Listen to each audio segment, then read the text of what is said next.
I believe Scott is now on with us. And Scott, good to see you again. Welcome to the show. Yeah, likewise. Nice to see you again. Can you hear me okay? Yeah, we can hear you great. Can you hear us okay? Yeah, perfect.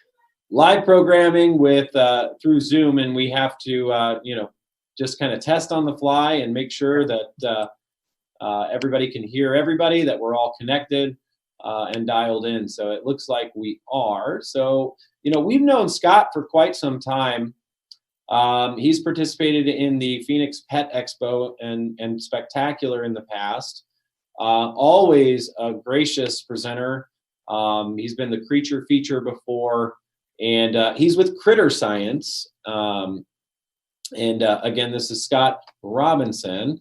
So Scott, tell the viewers what you have in store for them, and then I'll turn things over to you, the expert, of course, in all things critters. Awesome.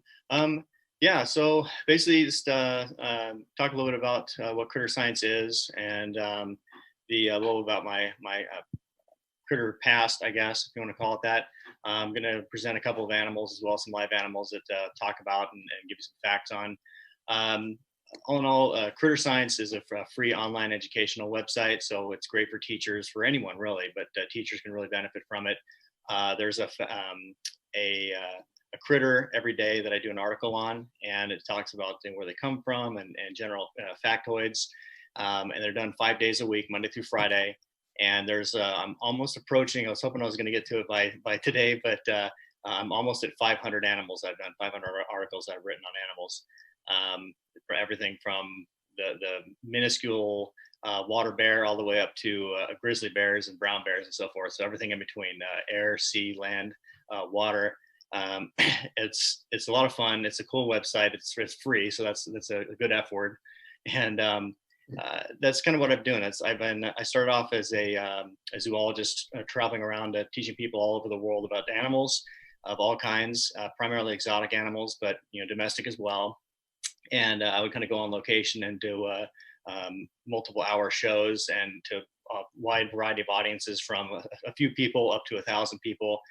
And it's just been a passion of mine. And since I don't do the traveling thing anymore, I wanted to keep teaching people, so that's why I kind of created Critter Science, so I could still teach people about a variety of critters out there and kind of get people's appreciation for animals besides just dogs and cats.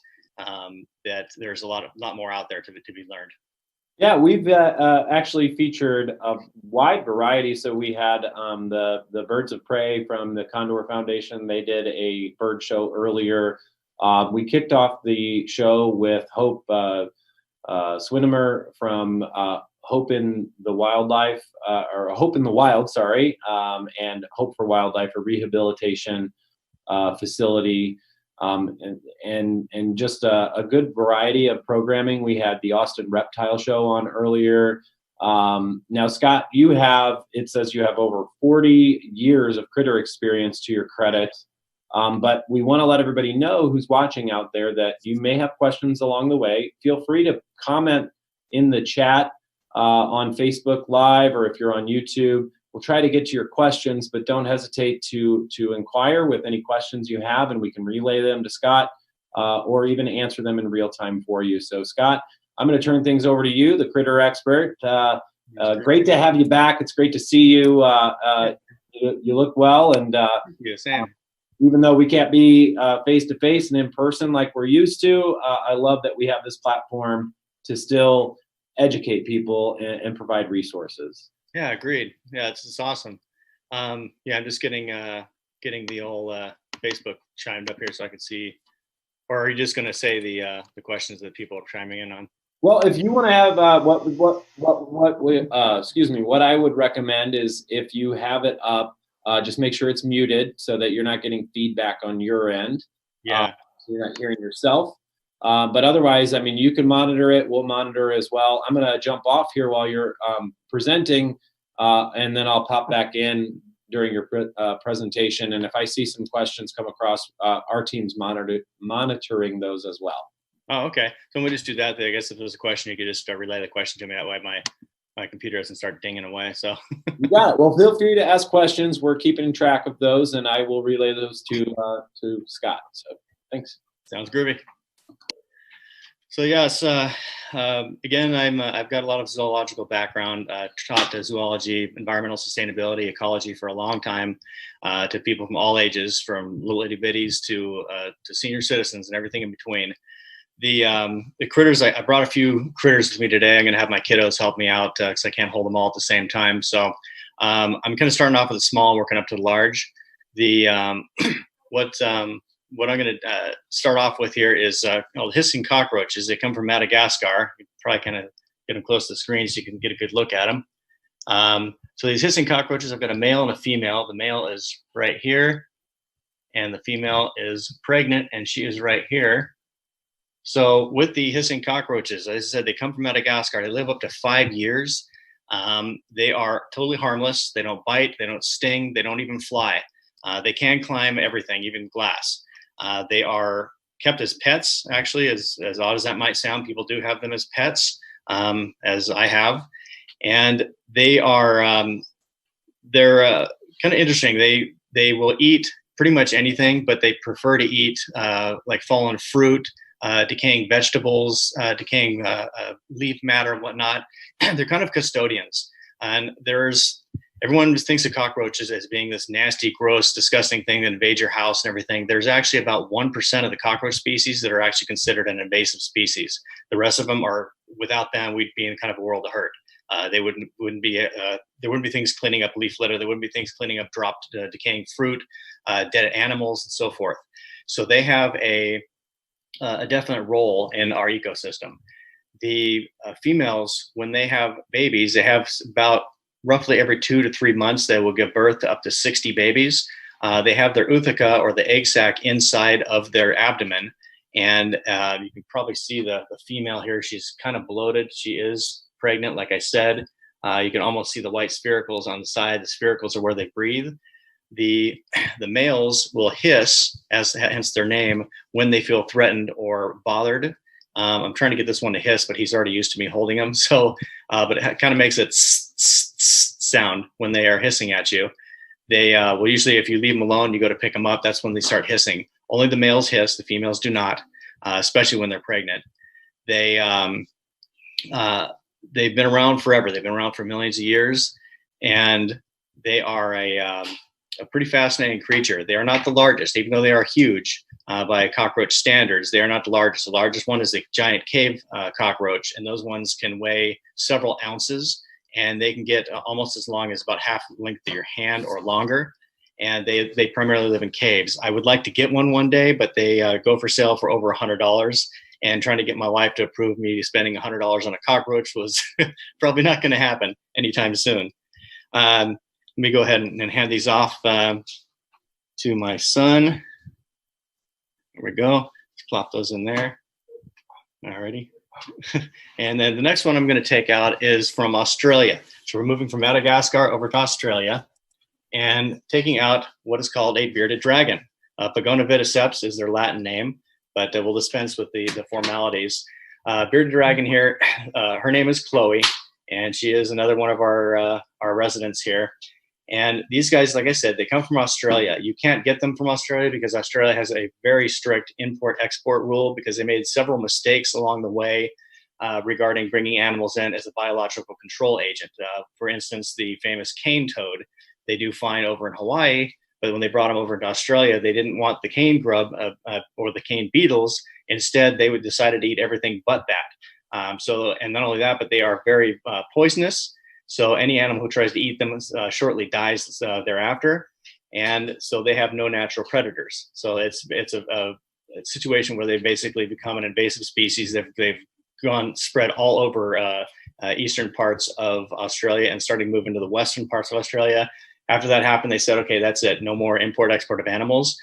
But by 1990, they'd already started exporting the bearded dragons, and then they started their own breeding colonies throughout the world. So now they're kind of a household staple.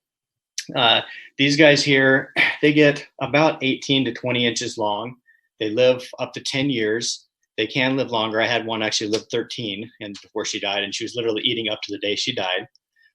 They will have a pretty cool display. The females don't, not so much, but the males have a really cool display when they see another male, they will start to head bob. They will start to wave their hands, and they will flare themselves up to make themselves look larger or more impressive to the male, to show I'm the boss, I'm the guy who's in charge here. They will then start flaring out their underneath their chin, also called their beard. As you can see, there's a lot of spikes coming out. So you can see it's kind of coming out here.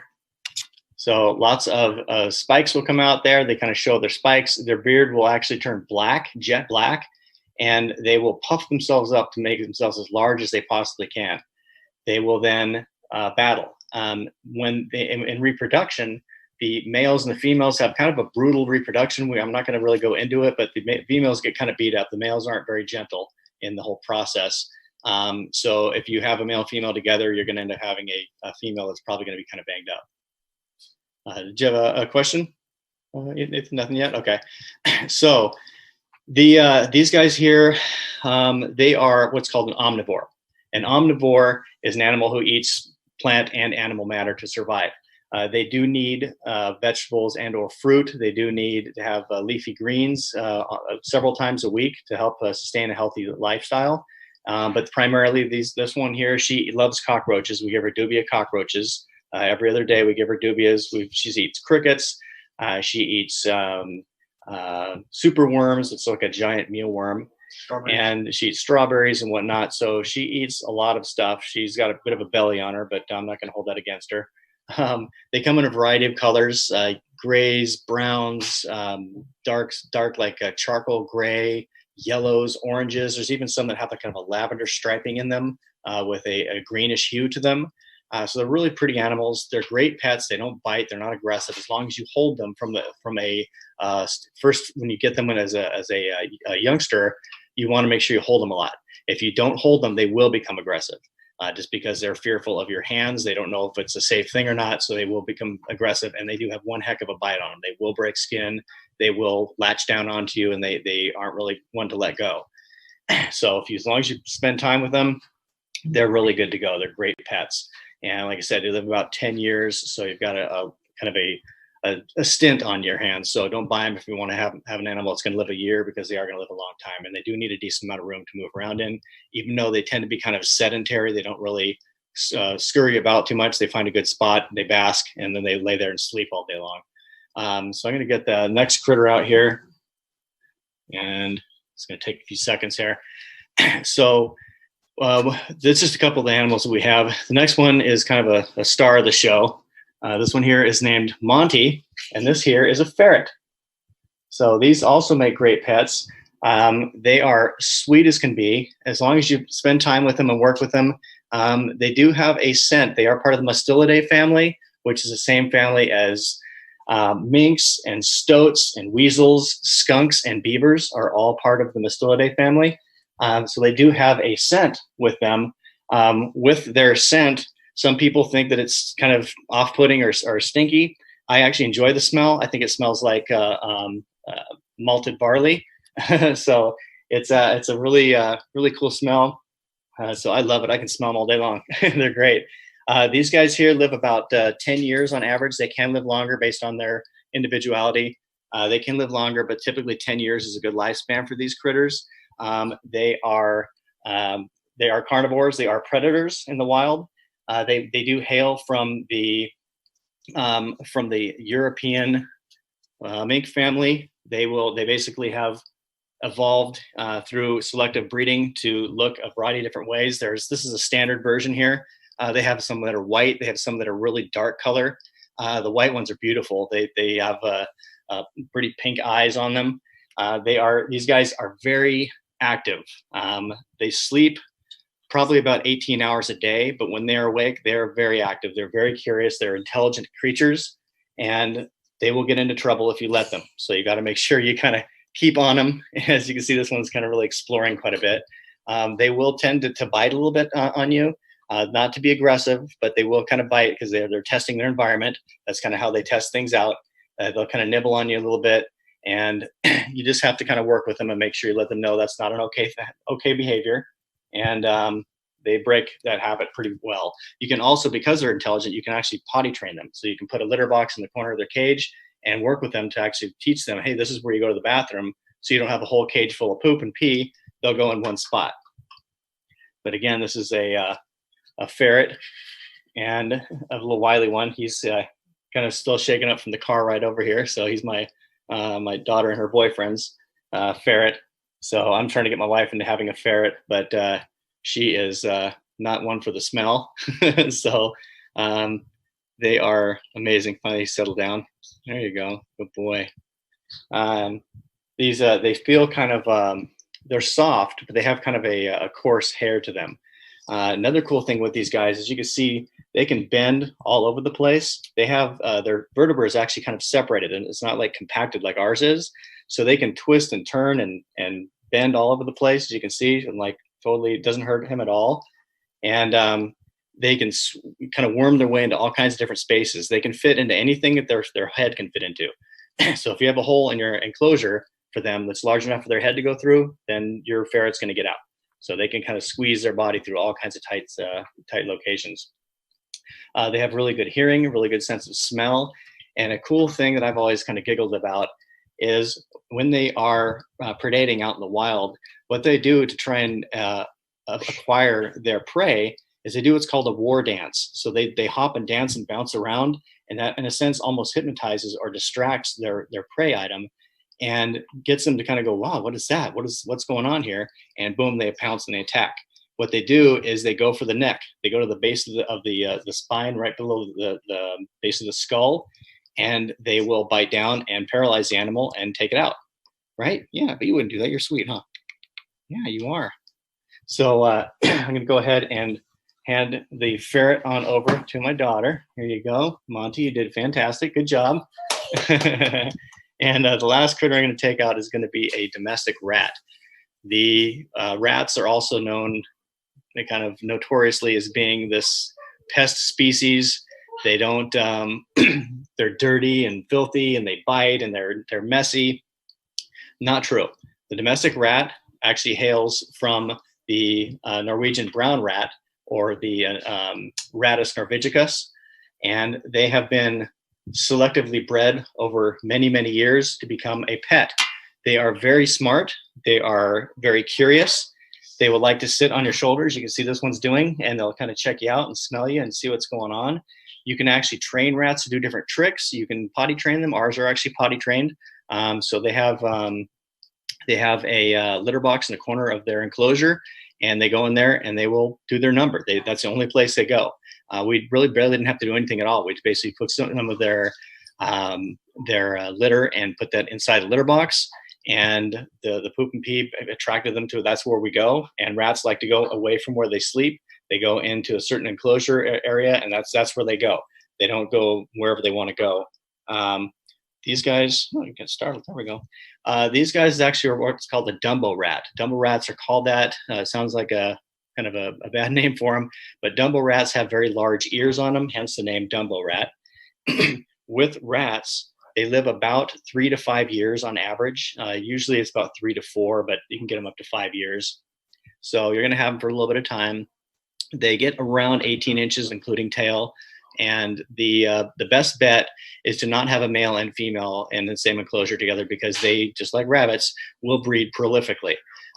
With the rat breeding, the male will continually breed with female. As soon as she's done having babies and she's through nursing, she's ready to go again, and he will breed with her again and again and again. So you're going to have a huge population on your hands. So it's best to keep females with females. You can keep males together, but they can sometimes get territorial and get a little aggressive with each other. So I'd like to tell people, if you're going to get a rat, you're better off going with a female pair like what we have. A sister pair. We got them from the same litter, and they will kind of roughhouse a little bit. Sometimes they get a little bit feisty with each other, but overall, they're really good animals. They don't hurt each other. They do establish dominance, and this one here, this is Salt. Her sister Pepper is kind of the subordinate. So she ends up not really getting her way too much. She's a little bit more on the skittish side, so that's why I brought out Salt. Because Salt is used to being handled a lot more. With Pepper, she just decides she just doesn't like to be handled all that much. These guys here are, like I said, they're really cool little critters. They are very intelligent. They do sense emotions. So if you are stressed out, they feel stressed out. just like a ferret. The same thing, they pick up on your emotions. If you're high strung, they're going to be high strung. They pick up on that, and they can their behaviors can change accordingly. But the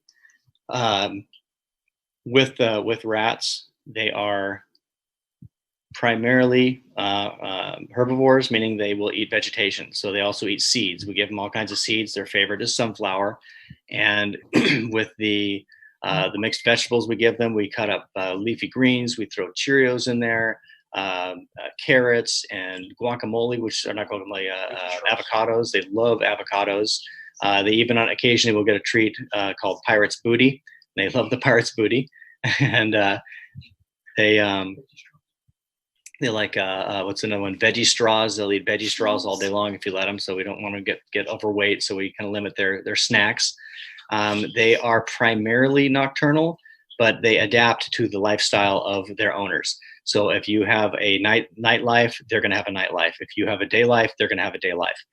So they will sleep a lot, but they have no problem kind of cruise around through the day. Ours kind of cruise out through the day, and they'll go to sleep for a few hours, and they wake up at night, and they kind of do their thing at night. So, and contrary to other people have said that mice and rats don't like cheese, they don't eat cheese. They do eat cheese. It's just not like the cartoons say that that's all they eat. We give it on a limited basis because it's very high in fat, and it can cause them to have liver and kidney problems. So we basically give them limited amounts of cheese, but they do eat cheese pretty readily. Let me go ahead and get Salt over here. Come here, little critter. She doesn't want it. She wants to stay on my back. You want to grab her, John? There we go. She's stuck on my hat. So yeah, there's a lot of other animals in the world. We're slowly, I used to have, in my house, I used to have over 32 species of animals. I've since narrowed that down quite a bit. So since I don't travel and do my shows anymore, I just do stuff online. There is no need to have a whole house full of animals anymore. So they were all rehomed to zoos and private collectors. So they are healthy and doing well from what I understand. With my website, back to that, Critter Science, you can visit it by going to critterscience.com. You can also go to critter.science. And you can even look on Google. If you literally type out Critter Science, it will come up on the first page, first result. Or if you type out Daily Critter Facts, that's the most popular page of Critter Science. Daily Critter Facts, if you type that into Google, it'll take you right to the first page, first result, so you won't have to go searching for it.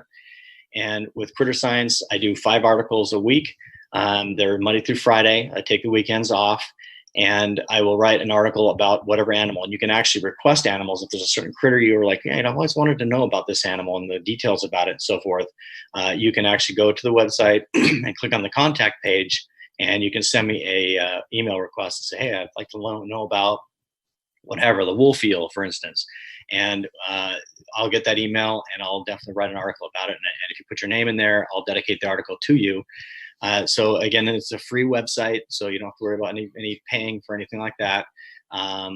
There's no ads or anything to kind of click here and there. It's not a bunch of annoying pop-ups and all that. So it's a fun, clean website that I do for educational purposes. Just because, like I said, I've taught zoology for a long, long time, ever since I was a little kid. I've always had a affinity for animals.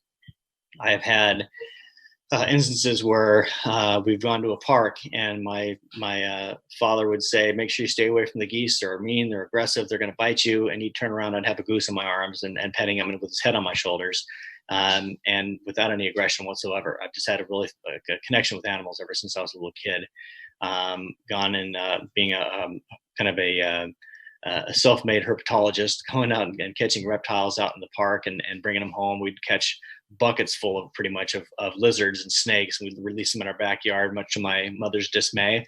And so we had very, very few problems with rodents or with insects in our house. We never actually even sprayed. We had so many lizards and frogs in our backyard and it was kind of a foresty backyard anyway. So we didn't have any problems with pests whatsoever. So Ethan, is there any questions come through yet? I have not seen any come through. You've had some good viewers. I think they're just enjoying the critters. So cool. Surprised. Normally we do get some questions, but maybe that just means you know your stuff. Right on. Yeah, I was going to get a snake and a tarantula as well. Unfortunately, they're unavailable. So the um, the individual who has the tarantulas and the snakes and the scorpions never got back to me. So, but he's been having some health issues lately, so he's probably just indisposed at the moment. So yeah, I was going to have a couple more critters to show, but those were kind of the extent of them. If you still have time, Hope, did you want to bring the ferret out again, or you guys got to get going? Sure. Okay, so I'm going to bring out the ferret again. I'm going to bring out that ferret again. That's kind of my favorite. So you do have your favorites. Yeah, I do have favorites. My all-time favorite animal is one that you can't keep as a pet, and that would be a pygmy marmoset. They're one of the world's smallest primate. They can actually fit on your fingertips. They're about as long as a finger, and they are absolutely amazing. But you just can't have them as pets. They are wild animals. They need to stay wild. You can't potty train them. You can't train them at all. Really, they are just itty bitty little monkeys, and they do their monkey thing. So again, here's Monty, just kind of a resurgence of this little critter, because like I said, I've wanted a ferret for a long time. My wife just keeps shooting me down, so eventually I'll be able to get one, or a couple I should say, because they are social animals. So they do need to have more than one, or otherwise they do literally become depressed, and they can self-harm if they're not in a group with a two or more. They are very, very cool. I like letting them crawl all over the place. They'll they'll explore, and they do have sharp claws, so you do need to keep up on that. So that you have to kind of trim their claws on occasions, which if you handle them enough, they typically have no problem with letting you trim their claws. But they they will put up a fight regardless. They just don't want that. They don't like that snapping sound and the feeling of their claw being cut. But one funny little tidbit for me. Well, it was funny to me at the time, but I was much younger and I wasn't working in the pet industry. And I was really not very familiar at all with ferrets. And I was watching TV late at night. I lived in Chicago at the time. This was probably 15 years ago now. Hate to age myself there, but yeah, I was watching TV late at night, and I was kind of flipping through the channels. And I happened on this program on PBS, and it was like I almost thought it was like a mockumentary, but it was an actual documentary about people who have ferrets, and it was a best in show style documentary, like a best in show for dogs, but it was like these competitions, best in show for ferrets, and I was just mesmerized by it. The love that people have for ferrets as pets was unbelievable. And I hope I don't mean to offend anybody out there at all. Certainly, ferrets make great pets. But I was mesmerized watching this, documentary on these ferret competitions for best in show. Nice. Yeah, that's pretty cool. I wish I remembered the name of that documentary. I'd tell you to check it out. Yeah, I could probably do some research online, find it on the old interwebs. It's fascinating. I mean, like, people were like playing games with their ferrets where they had like sheets, and they were like bouncing the ferret up in the air and catching it in the sheet, and like testing the ferrets up. And I mean, it was pretty awesome. It was really neat to see. Nice. Yeah, I've seen a variety of things that people do with them. They're pretty tolerant of a lot. They'll put up with a lot of handling. Some animals get stressed out, like rats. They'll start to get stressed out with rats. They will put up with only so much, and then they'll start eliminating themselves on you. They'll start trying to bite a bit. So you have to kind of take them in little spurts. But with the ferrets, with their high energy, they can put up with quite a lot of handling. Well, your ferret there does not look so high energy at the moment. Yeah, I'm petting his tail. Very content. I was going to say, you must be doing something. Yeah, he's enjoying his tail being cut. Now that you said that, he's like, wait, don't. He's like, I move fast. I'm agile. There you go. Yeah, you can't. They are fascinating creatures. I mean, they really are. Once again, Scott, we really appreciate you taking some time on a Saturday morning to come live and bring your knowledge to our viewers. Yeah, absolutely. with Critter Science. Remind people again where they can get more facts about critters and check out your site or on social media. Yeah, cool beans. Yeah, and again, just visit critterscience.com or critter.science, and you can enjoy all the animals there. There's, like I said, there's nearly 500 critters that I've done articles on. 500 is going to be reached in, I think, 3 weeks from now. So we'll have a cool critter for number 500. And if you have any suggestions of animals you'd like to learn about, reach out. Another cool thing with my site is if you come across an animal, insect, whatever. I usually get insects most of the time, but any critter that you don't know anything about and you found it in your backyard, you found it in your house, take a couple of good pictures of it and you can upload those pictures to my site and I'll get those and I can identify the animal for you and tell you all about it. So, or just general questions about any animal. I can answer about a question about any animal, anytime, any land, air, sea. It doesn't matter. I can answer the question about it. If I don't know it off the top of my head, I'll research it and get that information for you. Awesome. Well, I wish we had some questions for you, but like I said, I think you covered a nice depth of knowledge there, and I'm sure we're just tapping into your knowledge just a bit. But we really appreciate you participating in this program. Please do check out the website for Critter Science, and I hope you have a great rest of your weekend. And thanks for helping us raise money for these small and independent pet businesses.